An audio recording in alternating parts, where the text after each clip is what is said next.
মানুষের কর্ম যেমনই হোক তাই বলে মানুষকে ছোট করে দেখবেন এটা ঠিক নয়। বেকারত্ব না থেকে ঢাকা শহরে ড্রেন পরিষ্কার করাও অনেক সম্মানের। একটা অ্যাডাল্ট ছেলেই জানে বেকারত্ব থাকার কারণে সমাজ তাকে কতটা হেয় প্রতিপন্ন করে। আর কেন এই কথাগুলো বললাম জানতে হলে ফুল ভিডিওটি দেখতে হবে। তো হে এভরিওয়ান, আসসালামু আলাইকুম। কি অবস্থা সবার?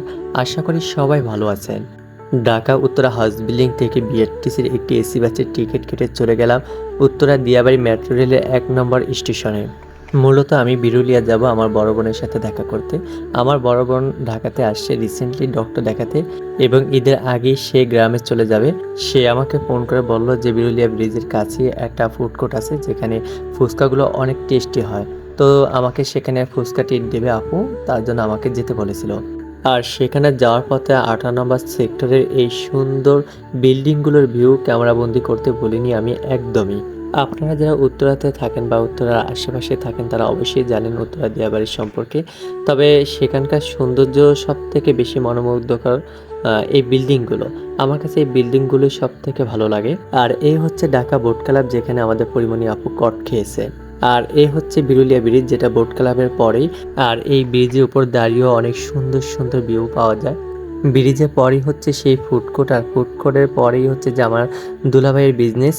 তো সেখানেই আছে আমার আপু, তো আপুকে আনতে যাব। যেহেতু ভাইয়ার ফ্যাক্টরিটা একটু গ্রাম সাইডে, কারণ ভাইয়ার যেহেতু টাইলসের ফ্যাক্টরি তাই গ্রাম সাইডে দিয়েছে, আর আপুকে নিতে আসছি একটু গ্রামের ভিতরেই। আর গ্রামের ভিতরে লোকেশনটা জাস্ট ওয়াও। বোনের সাথে দেখা করে সুখ দুঃখের গল্প করে তারপর আস্তে আস্তে আমাদের অনেক রাত হয়ে গেছে ফুড কোর্টে।